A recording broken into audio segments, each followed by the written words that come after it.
Oke, jadi di sini berapa pasang ya? Ada lima pasang yang bekerja, berapa pasang atau berapa orang mungkin?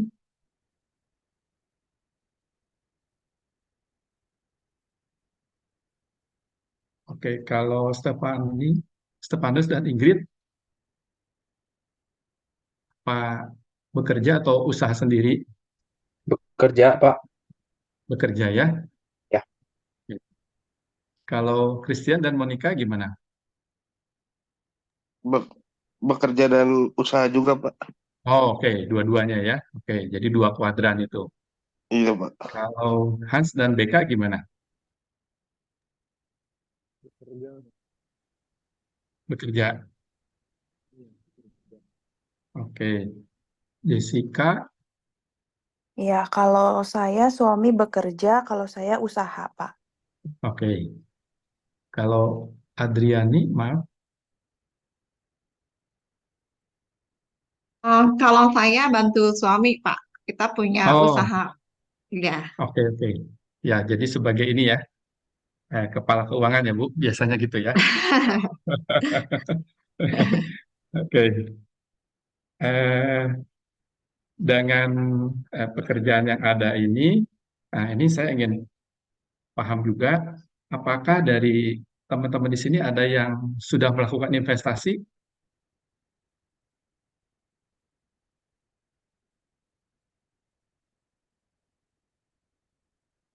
atau setidaknya mengerti ya mengenai investasi Ya, itu apa pilihannya misalnya. ya, saya investasinya dalam bentuk apa nih, Pak? Contohnya? Ya, bisa dalam bentuk di bank, tabungan, deposito, atau juga di sekuritas misalnya beli saham ya, investasi saham atau Oh, emas atau juga properti. oh iya ya, ya sudah ada Pak. Kalau dari kami. Oke, sip ya. Jadi mungkin beberapa hal tentang keuangan saya pikir di sini sudah cukup memahami ya, lebih mengerti. Nah, ini yang saya punya pengalaman baru-baru ini. Saya ada naik Grab waktu minggu lalu ke Jakarta. Kemudian saya ngobrol dengan yang bersangkutan. Nah, ternyata dia juga pasangan muda ya. Dan dia sudah sekitar 7 tahun lah bawa Grab itu. Dan Grab-nya itu masih cicilan. Nah, sebulan itu menyicil sekitar 4 juta. Jadi saya maaf bertanya kepada yang bersangkutan, berapa sih penghasilan sebulan? Dia bilang bisa 7 sampai 9 juta. Nah, jadi masih ada surplus ya. Nah, sekitar bisa 3 sampai 5 juta. Nah, terus saya tanya, berapa sih yang bisa ditabung atau apa? Ya bisa sebulan-bulannya ada sisa ataupun kadang-kadang saya habis katanya. Dan dia bilang, eh, saya belum paham sih nyimpan uang tuh di mana gitu ya sebaiknya. Nah, terus saya tanya, "Mas, kalau ini biasanya nyimpan di mana?"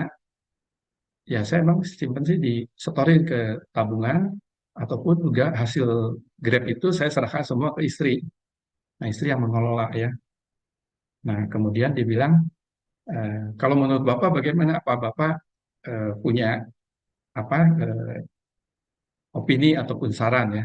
Nah, saya cerita, saya ada pengalaman di bank apa, terus kemudian saya juga seperti tadi saya jelaskan ya. Nah, akhirnya eh, saya tanya, eh, kenal nggak dengan reksadana saham ataupun juga bentuk investasi yang lain? Nah, ternyata dia sama sekali ya belum mengerti. Nah, jadi sekarang ini saya bilang, di apa biasa nyimpennya selain uang? Nah, beruntung dia itu salah satu yang dia belikan itu dalam bentuk emas. Ya. Dan ini harga emasnya saat ini cukup meningkat cukup banyak ya dengan kemarin ada krisis perang. Nah, ini yang mungkin juga dari teman-teman di sini ada pengalaman dalam mengelola uang sampai tadi jadi bisa berinvestasi ya. Jadi menghasilkan uang itu bisa dari bekerja ataupun dari bisnis ya. Selain juga ada juga mungkin sumber-sumber lain ya. Nah, yang saya mau sampaikan di sini, nah, kita dalam mengelola uang ini, eh, sorry ini kegeser ya. Nah, kita sebagai umat Kristen ya, nah, kita tentu patokannya adalah ke Alkitab ya. Nah, di mana di Alkitab ini ternyata ada 2000 ayat ya yang mengenai uang. Artinya uang ini merupakan sesuatu yang dinilai penting ya, bahkan lebih tinggi daripada artinya jumlah ayatnya ya dari doa dan iman. Dan ternyata setelah saya juga mengikuti berbagai kegiatan ataupun juga dalam kegiatan konseling ya, cara orang mengelola uang itu ternyata terkait juga dengan relasinya dengan Tuhan ya. Nah, makanya mungkin ada orang yang benar-benar dia itu di mana hatiku berada, dan di situ di mana uangku berada, di situ hatiku berada gitu ya. Nah, ini yang juga mungkin di ayat itu ada tentang cinta uang ya, nanti kita singgung. Nah, ini ternyata berpengaruh ya dalam kehidupan rohani kita juga. Dan Yesus Kristus juga uh, menjelaskan ya bahwa kehidupan rohani itu ternyata terkait ya bagaimana kita menilai apa itu uangnya itu ya, seperti apa uang itu gitu. Dan banyak perumpamaan Yesus itu ya bahkan hampir sekitar 80% itu ternyata berkaitan dengan uang ya. Nah, ini jadi memang di Alkitab sendiri sudah disinggung cukup banyak ya tentang keuangan ini. Nah, tadi saya singgung mengenai tentang ayat tentang cinta uang ya, di mana akar kejahatan itu ternyata karena cinta uang itu. Bahkan orang bisa menyiksa dirinya hanya untuk mencari uang itu. Bahkan menimbulkan satu masalah ya, baik untuk dirinya maupun juga di keluarganya. Nanti juga ada sharing dari saya pengalaman-pengalaman di konseling ya, bagaimana seseorang yang begitu trauma ya dalam pengelolaan uang seperti tadi di kasus Gina dengan Andri ya, akhirnya ternyata menjadi masalah hubungan suami istri. Dan di sini disinggung bahwa kalau seseorang juga tidak puas dengan uang ya, ternyata itu hasilnya akan sia-sia gitu. Nah, ini mungkin teman-teman juga mengikuti ya kondisi-kondisi terakhir di mana kita melihat ya bagaimana kondisi sekarang ini di mana harga-harga pokok terasa lebih membebankan ya dari keuangan kita sehari-hari. Kemudian juga mungkin kalau kita dengar dari teman di kantor ataupun juga tetangga di rumah, khususnya mungkin kalau kita suka ngobrol dengan mereka, ya kadang-kadang ibu-ibu tuh suka ngeluh gitu ya, waduh harga cabai sekian, harga telur dulu 25.000 sekarang udah 30 ribuan. Apalagi menjelang kemarin ya kita mengalami juga waktu Lebaran ya. Nah, ini harga-harga benar-benar terasa kenaikannya. Dan itu ternyata banyak menghinggapi atau menjadi kesulitan bagi khususnya golongan bawah. Nah, sekarang ini ternyata golongan menengah juga mengalami kondisi serupa. Dan ini sudah dibahas oleh para pengamat keuangan ya. Sehingga muncul berita seperti ini di CNBC Indonesia. Kemudian ada berita lagi, ternyata Indonesia punya ranking tertinggi ya dalam judi online.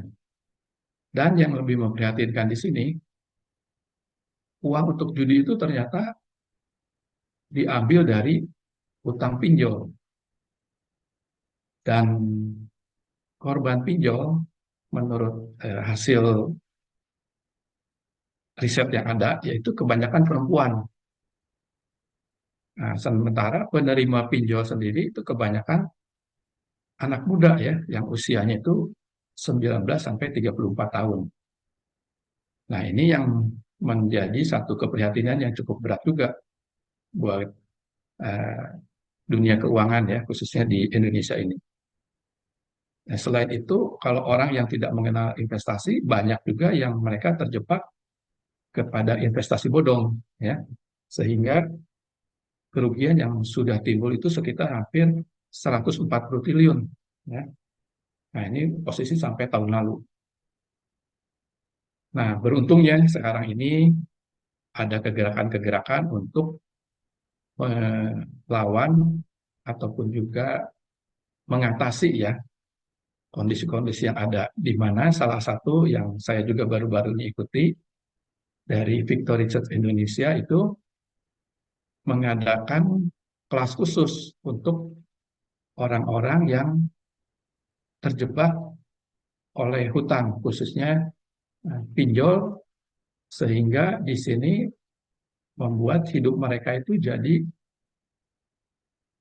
down ya, mengalami stres, depresi, sehingga sampai ada yang mau bunuh diri. Nah, beruntunglah ini ya, ada kegerakan dari teman-teman gereja Kristen yang mereka memberi perhatian khusus untuk orang-orang yang kena hutang ini. Dan sampai sekarang sudah ada 10 angkatan. Pesertanya sudah lebih dari 1.000. Sekarang udah buka lagi untuk angkatan yang ke-11. Nah, selain itu juga dari OJK, ya, yaitu Otoritas Jasa Keuangan yang bertanggung jawab untuk bagaimana kondisi keuangan ataupun juga edukasi keuangan ya, khususnya di Indonesia. Nah, itu mereka aktif untuk mengadakan seminar-seminar ataupun juga pendidikan ya untuk para pelajar ataupun juga masyarakat umum ya, supaya mereka lebih kenal tentang keuangan itu.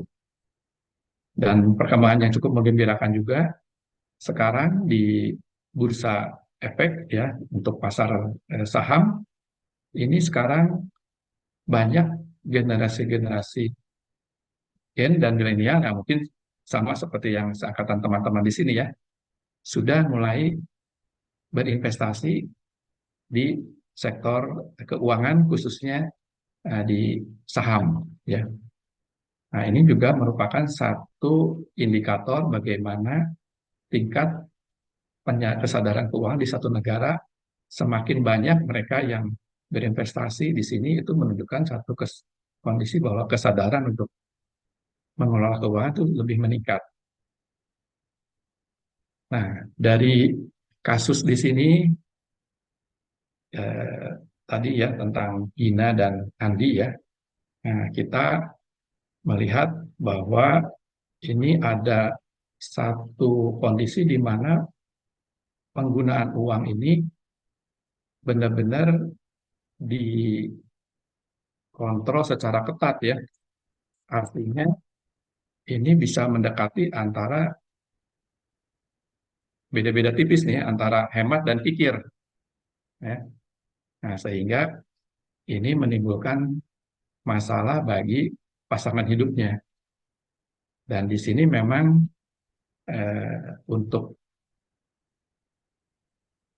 Andi khususnya punya pengalaman waktu kecil itu di mana orang tuanya berpisah karena ibunya boros dan ayahnya juga kesulitan untuk uh, mengatur keuangannya itu. Nah, itu menimbulkan satu trauma ya masa kecil sehingga Andi ya mengatur ketat keuangan yang diserahkan pada Gina ya itu. Nah, kalau mereka punya anggaran dan mereka sejak awal sudah membuat satu perencanaan keuangan ya, khususnya kalau misalnya nanti di akhir tahun kita membuat satu rencana atau planning untuk tahun depan ya. Nanti kita akan bahas di mana tiap-tiap periode itu punya musimnya sendiri ya. Jadi mungkin untuk pasangan-pasangan muda di sini, salah satu kendala yang perlu diperhatikan itu bagaimana misalnya memiliki rumah sendiri ataupun juga menabung ataupun juga memilih asuransi ya. Kemudian juga seperti tadi mengelola dana pendidikan nanti kalau sudah ada bayi ya. Nah, ini yang kita perlu siapkan untuk pasangan-pasangan muda ini khususnya dalam berkeluarga ini. Pak Hartono tinggal 5 menit ya, Pak. Oke. Nah, kemudian kita juga perlu mengatur gaya hidup kita ya. Nah, tadi udah disinggung juga ya tentang belajar investasi, membuat anggaran sudah. Nah, ini juga yang perlu diperhatikan adalah tentang dana darurat dan proteksi ya, khususnya di asuransi. Nah, tadi sudah disinggung ya tentang menetapkan tujuan tadi. Nah, ini tentang dana darurat, ini emang sangat bermanfaat sekali, khususnya kalau teman-teman mengalami kemarin waktu masa pandemi ya. Nah, ini banyak keluarga ataupun juga pengusaha yang kesulitan dalam kondisi keuangannya karena tidak memperhatikan dana darurat itu. Ya. Nah, ini tadi saya singgung, kalau untuk teman-teman di sini mungkin antara usia 20 sampai 30 ya, di mana di sini kebutuhan untuk mengisi rumah, kalau sudah punya ada anak kecil, kebutuhan susu, kelengkapan baju, ataupun juga pendidikan anak itu udah harus diperhatikan. Kalau yang belum mempunyai rumah ataupun mobil, ya udah harus dianggarkan untuk rencana bagaimana nanti rencana memberi rumah ya, atau memberi kendaraan. Nah, mungkin tadi ada juga Pak Sutri yang baru menikah ya 2 minggu ya. Nah, ini perlu udah mulai dipersiapkan. Nah, bisa dibicarakan bersama sehingga kasus-kasus ataupun masalah seperti tadi Andi dan Dina bisa kita hindari. Nah, kalau teman-teman yang sudah usia 40-50 tahun, nah ini udah beda lagi kondisinya ya. Nah, mungkin antara biaya kesehatan, juga persiapan untuk warisan, nah itu udah lebih diperhatikan. Nah, jadi kita harus paham mengenai tahapan kehidupan ini. Nah, ini yang juga tidak kalah pentingnya untuk kita perhatikan dalam mengelola keuangan ya. Di mana di sini ada kebutuhan dasar yang harus dipenuhi dulu ya. Ini yang menjadi fondasi untuk keuangan keluarga. Jadi kita harus mencadangkan adanya dana darurat di mana kita harus memiliki tabungan ataupun uang yang siap dicairkan itu 3 sampai 6 kali dari pengeluaran bulanan kita. Ya, jadi misalnya pengeluaran kita 3 juta per bulan. Nah, berarti seenggaknya kita harus punya uang yang siap ditarik sewaktu-waktu itu antara 9 sampai 18 juta. Kemudian juga kita harus memproteksi aset-aset yang penting ya dan nilainya cukup besar bagi kita seperti rumah, kendaraan. Nah, ini kita perlu proteksi termasuk juga asuransi untuk jiwa. Ya. Kemudian setelah punya anak kita harus menyiapkan dana pendidikan.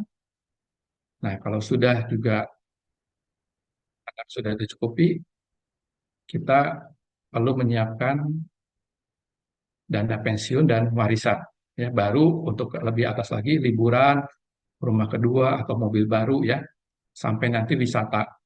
Nah, jadi itu mungkin tahapan-tahapan yang sudah kita bahas dalam menara keuangan ini. Nah, di sini di Lukas 14 kita diingatkan bahwa kita perlu juga memiliki anggaran ya, sehingga dengan uang yang ada kita bisa cukupkan dan kita bisa mengelolanya dan disebutkan di sini. Dengan demikian,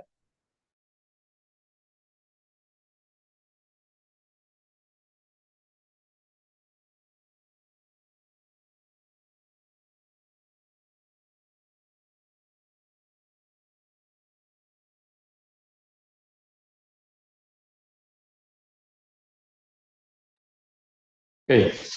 Nah, ini jadi saya membahas tentang tadi mengenai eh, gimana pentingnya satu anggaran ya. Nah, ini terjadi pada kasus konseling yang baru-baru ini saya alami. Apa suara saya? Maaf, saya ini diganti ke handphone. Apa cukup jelas? Jelas, Pak. Tapi waktunya, Pak, Jelas, maaf. karena nanti Iya. akan disambung lagi, Pak. Oke. Waktunya maaf, Bu Sandra, tinggal berapa menit ya sekarang, Pak Bu Sandra ya? Harusnya sudah habis, Pak. Oh, Tapi sudah nggak habis. apa-apa. Cepat aja, Pak. Iya, Nanti nanti didiskusi sambil berapa ya, saya Pak? bisa Iya, singgung tentang kasus konseling ya, Bu Sandra ya. iya, Oke. Kasih Bu Sandra, Pak Stephen. oke. Ya, makasih Pak Hartono untuk penyampaiannya tentang manajemen keuangan finansial. Eh, saya akan melanjutkan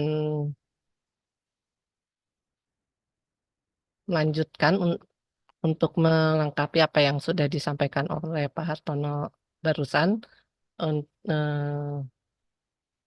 berkenaan dengan studi kasus yang tadi kita sudah lihat sama-sama ya. Ini saya sekarang akan share screen. Hmm, kelihatan nggak ya? Kelihatan, Bu. Oke. Ya, sekarang tadi di suara saya terdengar juga. Terdengar. Oke. Tadi Jelas, Bu. oke. Tadi waktu diskusi kan ada yang bilang ini apa sih masalahnya di antara suami istri? Bu ada salah satu katakan ada trauma dari latar belakang keluarga ya. Jadi memang ada masalah finansialnya, ada masalah keuangannya, tapi juga ada masalah eh, latar belakang keluarga. Nah, sekarang kita akan lihat tentang apa pengaruh keluarga asal di dalam pernikahan ya. Jadi studi kasusnya tuh judulnya memang pasanganku sangat murahan. Kita akan lihat ya keluarga asal tentang keluarga asal atau ya keluarga asal itu apa sih? Keluarga asal itu adalah keluarga di mana eh, kita lahir dan dibesarkan, di mana seseorang lahir dan dibesarkan.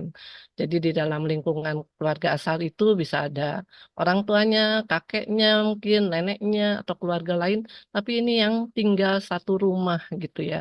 Jadi orang-orang yang tinggal di satu rumah dan kita dan di dalam keluarga asal itu, di rumah itulah, di lingkungan itulah kita ya seseorang tuh dari lahir, tumbuh,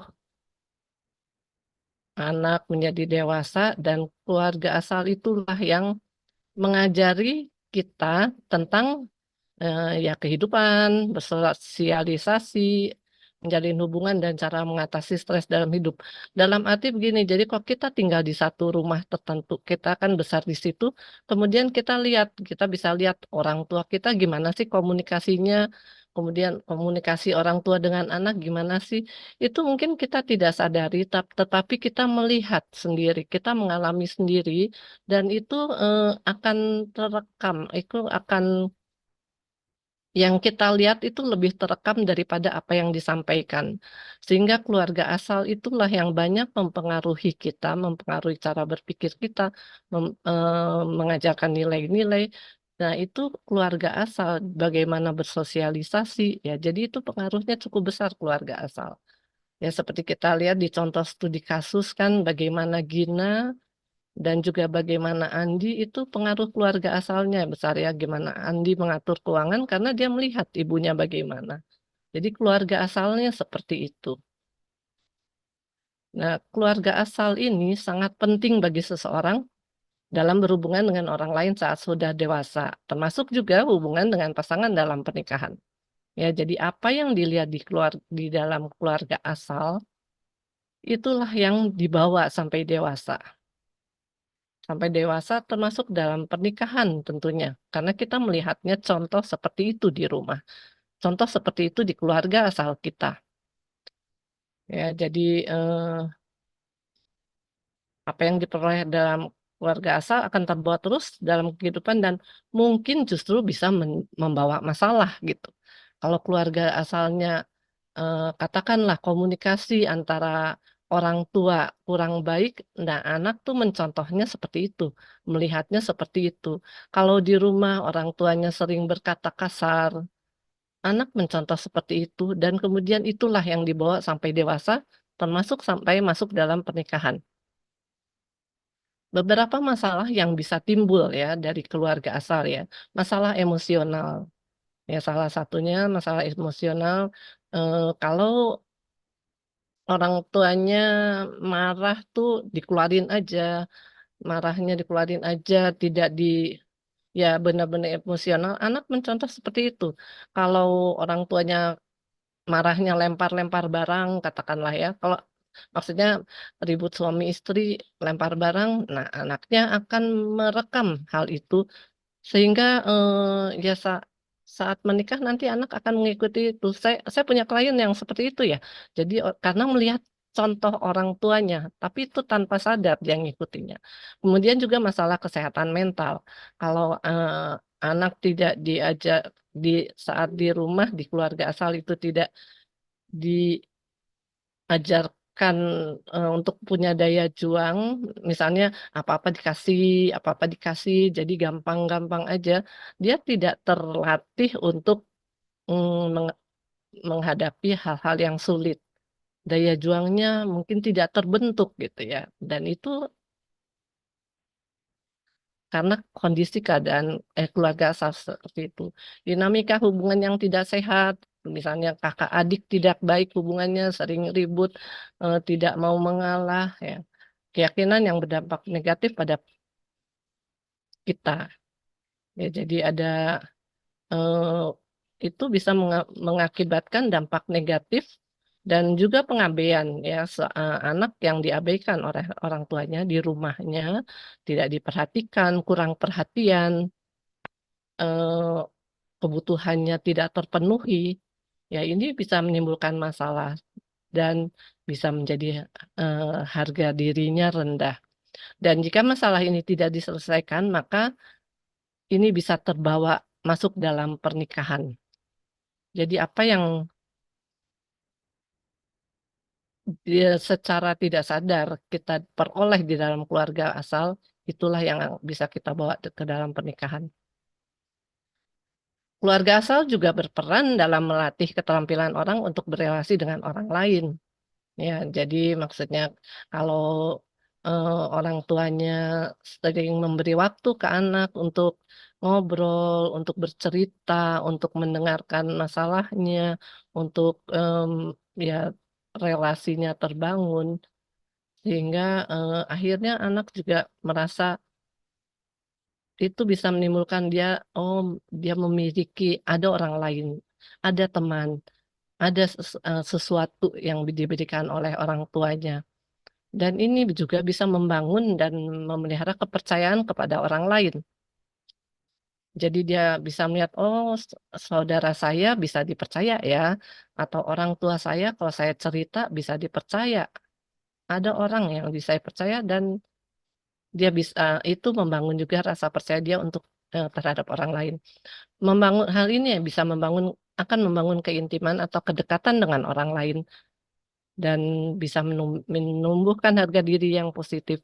Juga tentunya dalam kondisi seperti ini komunikasinya yang sehat akan terlatih ya, dilatih karena ada waktu untuk ngobrol, ada waktu untuk bercerita, ada waktu untuk mencurahkan emosinya, tapi dengan cara yang terkendali gitu ya.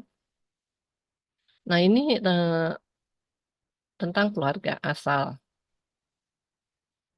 Kita bisa lihat juga bahwa keluarga asal Gina itu bagaimana dan keluarga asal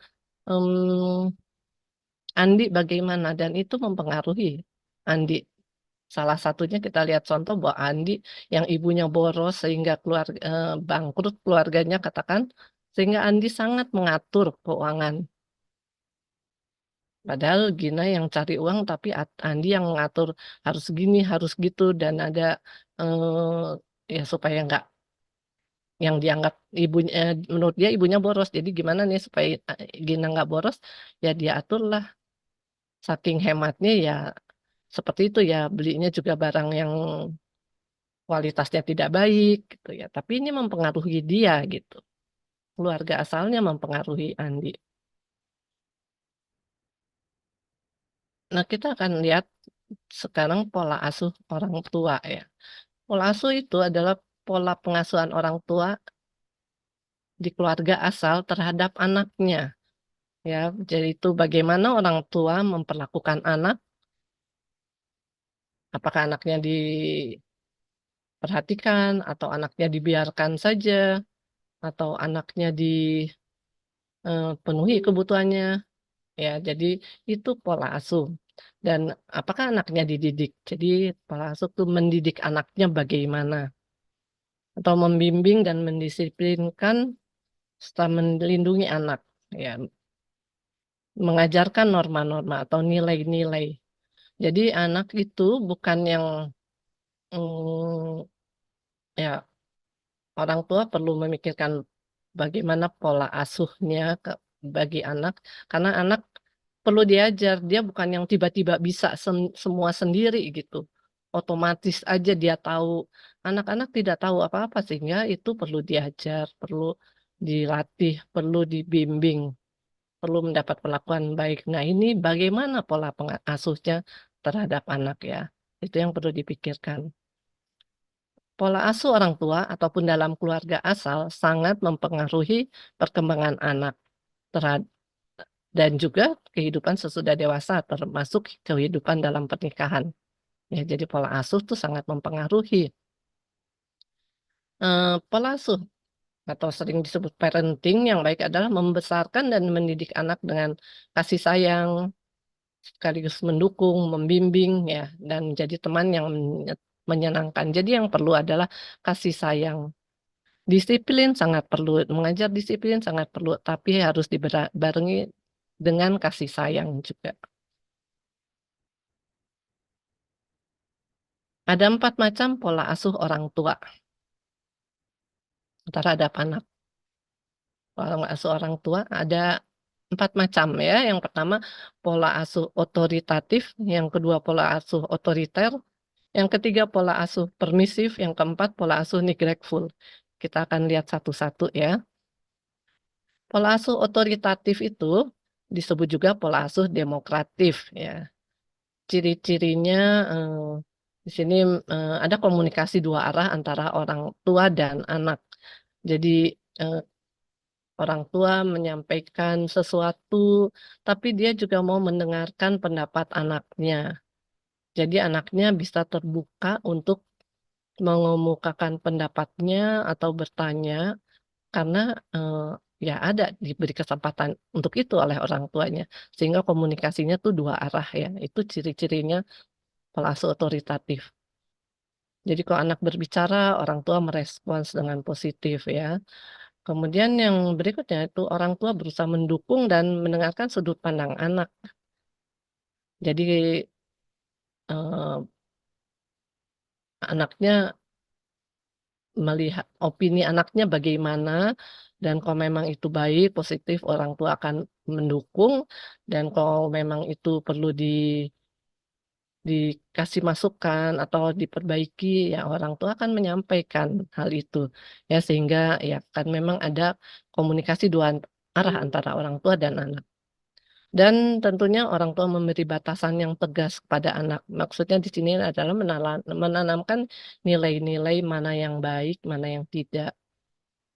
Dan yang perlu diberikan juga tentunya prinsip-prinsip firman Tuhan di sini bisa dibagikan pada anak ya. Ya tentunya sesuai usia anak. Tapi sejak dari kecil anak sudah bisa diajarkan tentang hal ini juga.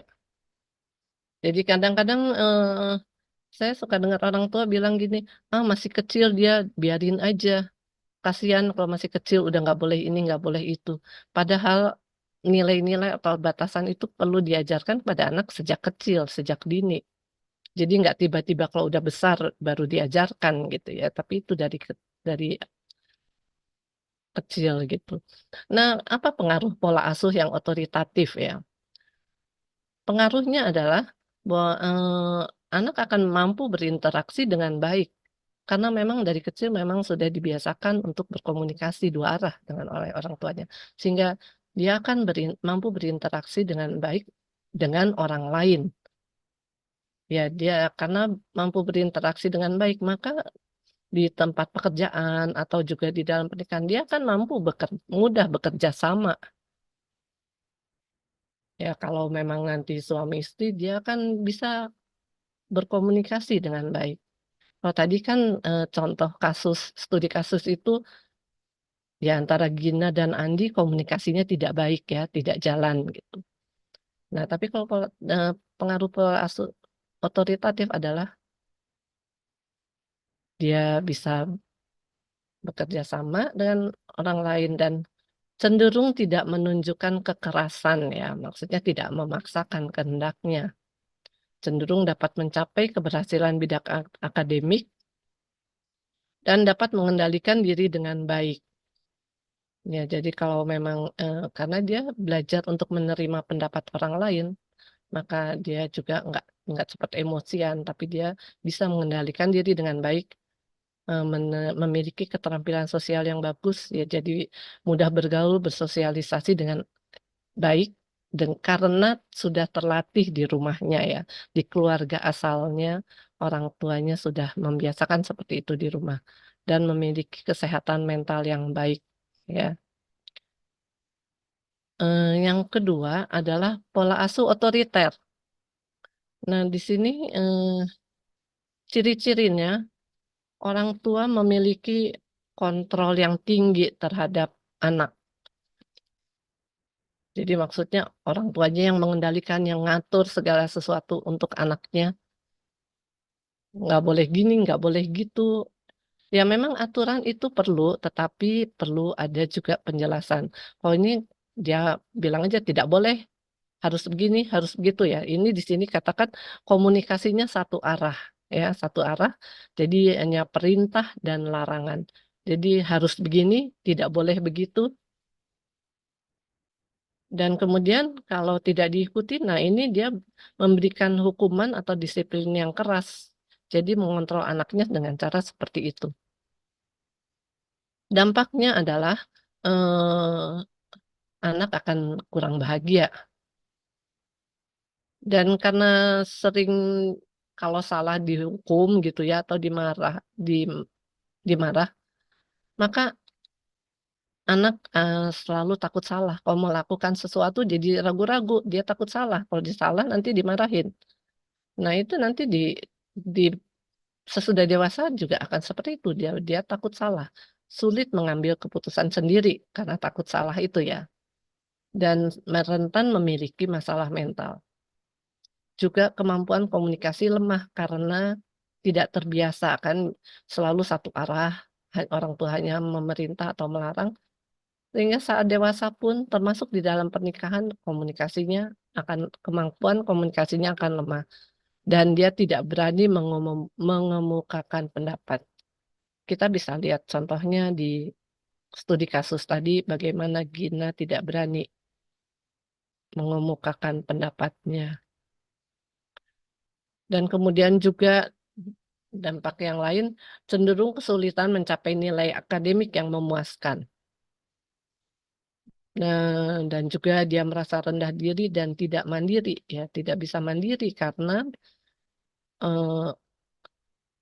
saat masih tinggal dengan orang tua selalu mengatur harus begini, harus begitu sehingga ya dia tidak terbiasa untuk mengambil keputusan sendiri, tidak mandiri. Ya kita bisa lihat contoh Gina tadi beli baju 4 begitu ada tapi ragu sesudah beli dikembalikan lagi gitu ya. Jadi dia tidak mandiri. Sering menunjukkan banyak masalah dalam berperilaku. Contohnya berbohong. Nah, kita lihat yang berikutnya itu pola asuh permisif. Permisif tuh ciri-cirinya orang tua cenderung memprioritaskan kenyamanan anak dan memanjakan anak. Jadi apa aja boleh, oh ya ini boleh, anaknya senang seperti itu boleh. Eh, Dari sini katakan cenderung memanjakan anak. Anaknya dia nggak mau anaknya nangis ya udah boleh aja. Ya, orang tua memberi kebebasan kepada anak tanpa pengawasan. Yaitu yang anaknya boleh apa aja dan tapi tidak diawasi oleh orang tuanya. Padahal kan anak seringkali belum tahu mana yang baik, mana yang tidak, sehingga dia belum bisa memilih. Nah, ini dikasih aja kebebasan dan orang tuanya tidak mengawasi. Dan ini jarang memberi aturan yang ketat atau hukuman kepada anak.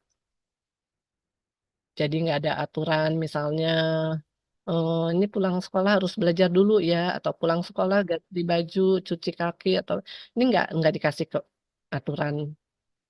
Jadi ya udah bebas aja mau gimana pulang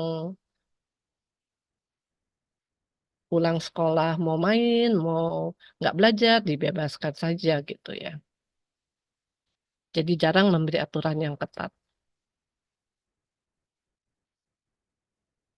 Orang tua sulit mengatakan tidak kepada anak dan menuruti saja kemauannya. Anaknya mau apa aja, mau main aja, atau mau tidur, atau nggak mau makan, malas belajar ya orang tua sulit mengatakan tidak. Dan orang tua tidak atau kurang memberi bimbingan kepada anak ya. Jadi tidak mendidik lah, tidak mengajarkan, tidak membimbing. Ini pola asuh yang permisif.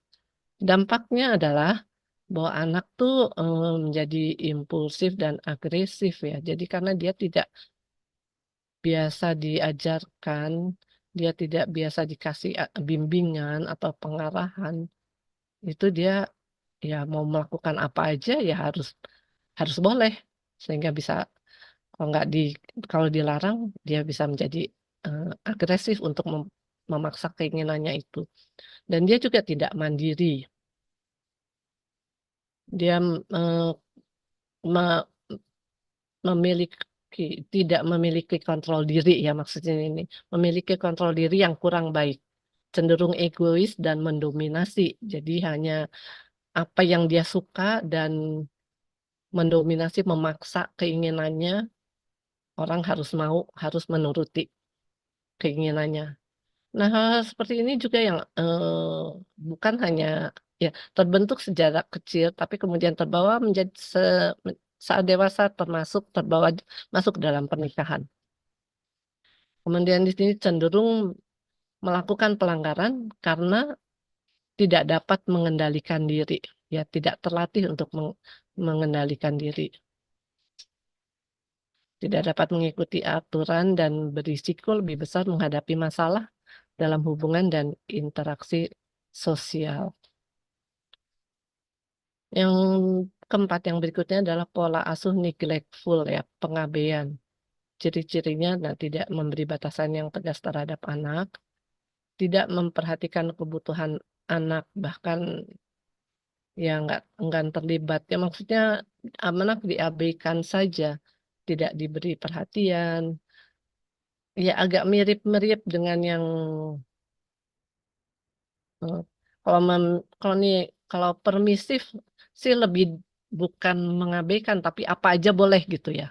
Kalau permisif, kalau neglectful ya diabaikan, tidak diberi perhatian, tidak memperhatikan kebutuhan anak.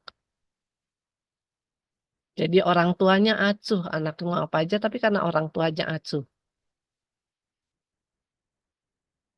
Dan dampak pola asuh neglectful ini atau pengabaian, anak menjadi kurang percaya diri. Dia tidak bisa mengatur emosinya sendiri. Nah, ini risikonya lebih besar terkena gangguan mental dan cenderung merasa rendah diri, lebih impulsif, terlihatnya tidak bahagia.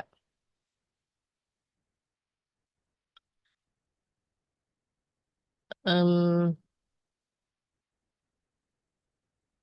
Oke, saya stop share dulu ya. Dari materi yang disampaikan oleh Pak Hartono tadi, juga yang saya tambahkan barusan, kira-kira apa sih pelajaran baru yang atau yang berkesan yang teman-teman dapat dari sini?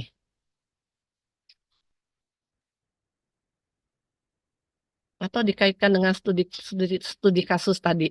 Kira-kira Gina itu dia pola asuh orang tuanya bagaimana ya? Gina, dari contoh studi kasus. Silakan, ada yang bisa menjawab?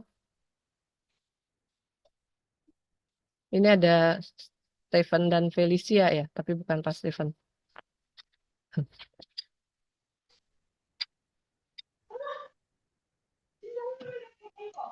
Stefanus dan Ingrid mungkin punya pendapat. Gina tuh kira-kira pola asuhnya bagaimana ya? Mungkin untuk mengawali ya Bu ya. Iya, silakan. Kayaknya memang kalau dengerin studi kasus tadi itu nggak terlalu kelihatan ya pola asuhnya yang mana ya. Kita cuma tahu ada unsur latar belakang dari trauma ya, dari si Andi ya tadi namanya. Iya. Andi tentang ibunya yang boros. Sehingga itu membentuk apa ya, prinsip hidup dia mungkin ya. Lalu juga dia mungkin melihat kecenderungan dari Gina itu ya yang mungkin juga agak sedikit boros sehingga dia si Andi itu berusaha untuk tanda kutip memprotek ya. Which is kalau menurut saya sih so far sih masih bagus ya sejauh itu. Cuman bagaimana dia mengkomunikasikan niat baiknya itu kepada Gina itu yang kelihatannya jadi titik masalah gitu Bu. Jadi kayaknya kalau misalkan pola asuhnya seperti apa sih, I don't know ya. Saya sih nggak terlalu bisa ketebak tuh pola asuhnya seperti apa dari studi kasus. Tapi yang pasti masalah sekarang itu adalah ya tentu ada masalah keuangan gitu kan. Tapi kayaknya lebih berat bukan di masalah keuangannya, tetapi justru di komunikasi antara Andi dan Ginanya. Lalu juga ketidakdewasaan Gina mendapat perlakuan dari Andi dan juga dia juga dipengaruhi oleh pihak ketiga gitu ya. Kayaknya lebih berat ke situ ya studi kasusnya ya Bu ya. Jadi memang ada unsur pengelolaan keuangan sedikit gitu kan. Ada unsur faktor latar belakang keluarga, trauma itu jelas ada gitu kan. Tapi kayaknya ini studi kasusnya lebih berat ke komunikasi mereka dan bagaimana tugas si Andi untuk berkomunikasi lebih baik dan Gina untuk bisa lebih dewasa. Mungkin ke arah sana kali ya pembahasan kita ya Bu. Oke ya. Ya memang mungkin nggak terlalu jelas ya. Cuma kalau mungkin kita bisa lihat di sini. Ini tentang Gina ya. Aku adalah anak tertua dari 6 bersaudara, satu-satunya perempuan dan orang tuaku sangat miskin. Jadi ibunya yang mengatur dia bahwa kayak umur 10 dia udah harus mencuci piring, udah harus bekerja. Jadi ibunya yang mengendalikan dia nih, dia nggak bisa main, dia mesti sekolah yang benar, mesti eh, uangnya dia mesti kerja dan kemudian uangnya mesti dimasukkan ke dana pendidikan gitu ya. Jadi dia nggak bisa punya pendapat sendiri, ibunya yang mengatur dia gitu saat dari usia masih muda gitu. Mungkin nggak terlalu tampak ya, tetapi sebenarnya ada kondisi seperti itu juga. Dia nggak bisa main, dia nggak bisa ini dan ibunya yang mengatur gitu. Ini ada sedikit poin dari otoriter, memang mungkin bukan yang marah-marah ya. Otoriter kan nggak harus selalu marah-marah, tapi ibunya yang mengendalikan semuanya. Sehingga dia tidak bisa punya pendapat apa-apa gitu. Kalau saya sih cuman highlight aja sih bahwa memang di studi kasus gitu ada aspek keuangan, ada aspek latar belakang gitu kan. Tapi kayaknya lebih menarik kalau kita bahas tentang relasi mereka berdua ya. Dan yang penting kan ke depan ya. Ya, betul. Kalau soal latar belakang keluarga sih ya sudah terjadi, mau gimana. Nah yang menarik untuk kita bahas sebenarnya sih ke depan nih mesti gimana nih Gina dan Andi nih gitu kan dalam situasi seperti sekarang gitu. Itu aja yang sebenarnya kalau bisa kita bahas malam ini akan lebih menarik ya. Ya. Nah, jadi kalau boleh saya melengkapi ya, nah, jadi untuk pasangan-pasangan muda memang mengelola keuangan ini menjadi satu hal yang sensitif ya. Dan ini tadi disinggung juga ada latar belakang keluarga, ada juga pola-pola dan juga karakternya. Nah, dalam hal ini seperti tadi mungkin eh, dari Christian dan Monica ya, belum ditentukan siapa sih sebenarnya yang mengelola ya. Nah, sementara dari Stefanus dan Ingrid sudah lebih banyak ke Ingrid ya. Dan tadi disinggung bahwa Ingrid yang lebih memahami tentang keuangannya itu. Nah, kita mungkin punya image ya selama ini harusnya itu seorang istri yang mengelola keuangan. Nah, ternyata dalam prakteknya ada ya seperti saya juga kebetulan saya pengalaman banyak di bank seperti tadi saya cerita. Nah, saya yang lebih banyak mengelola keuangan seperti tadi juga di kasus Andi dengan Gina ya. Karena memang saya yang punya keahliannya atau kompetensinya dalam mengelola keuangan ini. Dari membuat anggaran sampai juga nanti rencana untuk investasi kemana gitu. Nah, tapi kita seperti tadi Ispanus dengan Ingrid harus dikomunikasikan ya supaya kasus tadi tidak terjadi. Jadi penting juga itu harus ada komunikasi antara suami dan istri untuk memutuskan hal-hal yang penting. Dan akan lebih baik kalau memang dalam keluarga itu sudah ditentukan siapa yang mengelola keuangan itu sejak awal ya, bahkan mungkin sebelum menikah ataupun sedang pacaran, karena ini nanti juga akan mempengaruhi kondisi keharmonisan keluarga. Nah, ini yang juga banyak terjadi di mana ya pasangan-pasangan suami istri bahkan ada yang di kasus konseling saya terakhir ini sudah menikah lebih dari 10 tahun ya. Nah, ternyata istrinya sibuk sekali bekerja, suaminya itu yang banyak di rumah dan dia yang mengelola keuangan. Nah, tapi ternyata ya seperti tadi ya, istrinya curiga keuangannya dipakai kemana, kemana. Nah, sehingga akhirnya ributlah masalah keuangan ini. Nah, jadi memang penting juga masalah komunikasi itu ya seperti tadi Pak Stephen bilang, penting itu. Kita mungkin tiap akhir bulan dibahas ya masalah pengeluaran, pendapatan, dan kita punya saldo berapa itu di bank, termasuk juga saldo investasi. Nah, kita ceritakan bersama. Nah, posisi keuangan kita begini,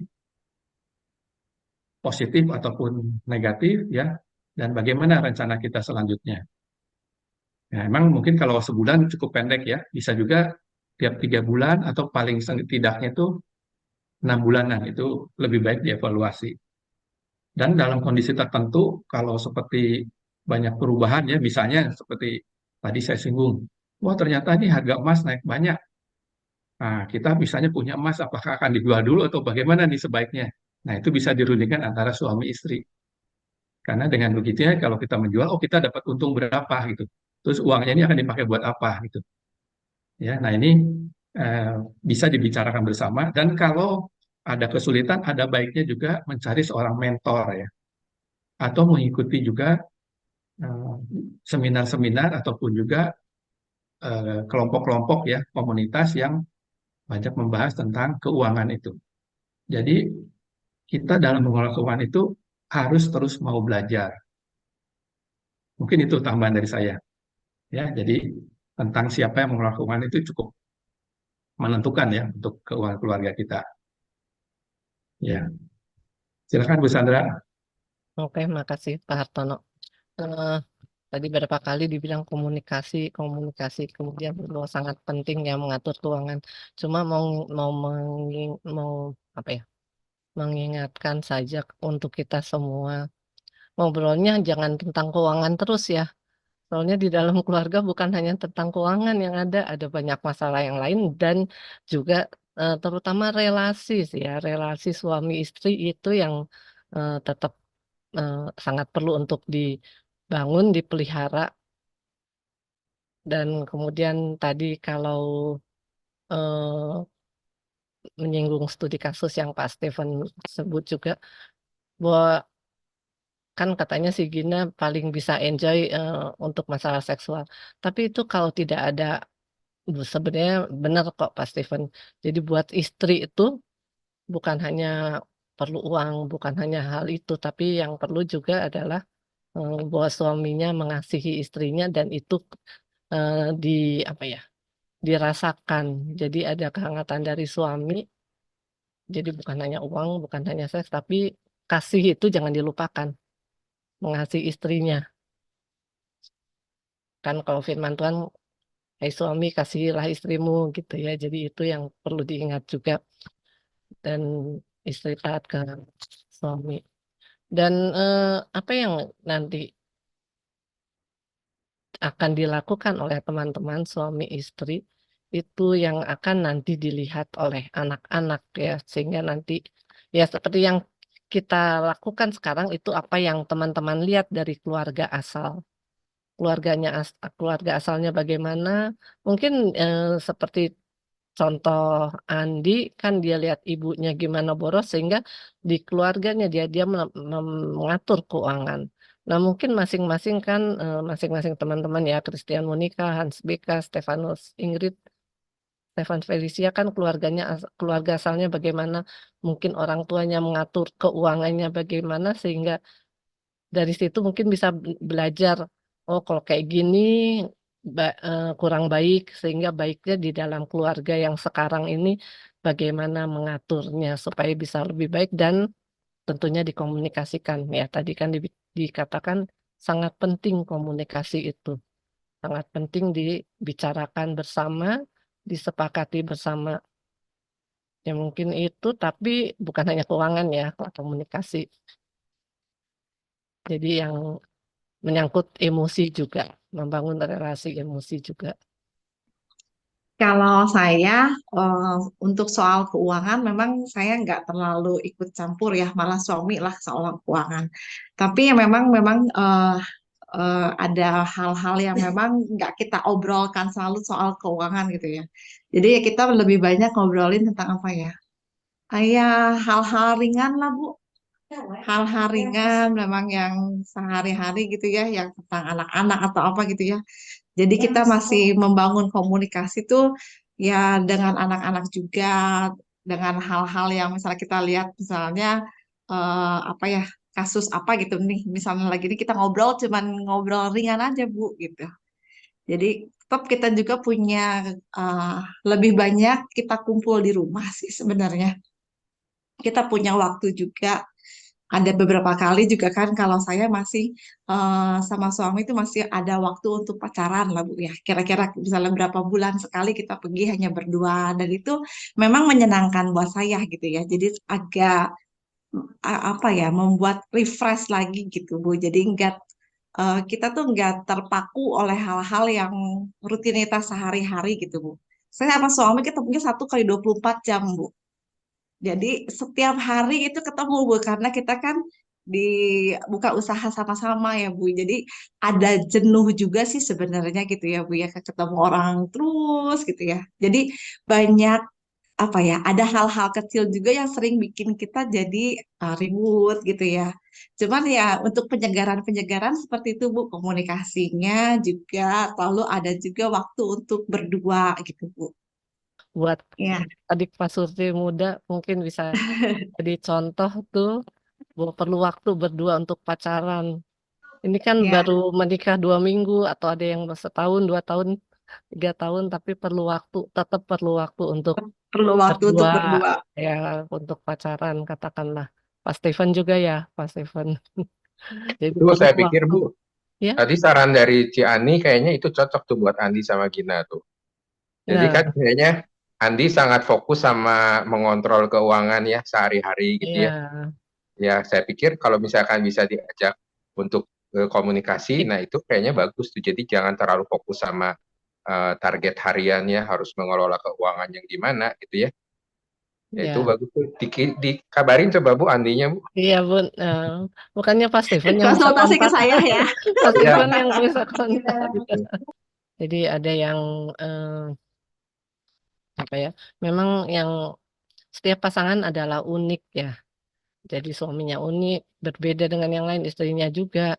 Nah, kemudian yang perlu dilakukan adalah komunikasi ya antara suami istri Dan salah satu yang penting dikomunikasikan tentunya masalah finansial seperti yang tadi dibagikan, dan juga bahwa pengaruh keluarga asal itu cukup besar ya buat kita yang tanpa kita sadari, tapi itu kayak kalau lihat dari contoh sharing tadi, jadi lihat di keluarganya di keluarga asalnya bagaimana, dan yang tidak baik ya tidak mau dilakukan lagi gitu ya. Jadi yang tadinya tertutup jadi mau berbicara, tapi itu jadi mungkin yang baik bisa terus dilakukan, tapi yang tidak baik malah eh, diubah gitu ya untuk melakukan yang baik.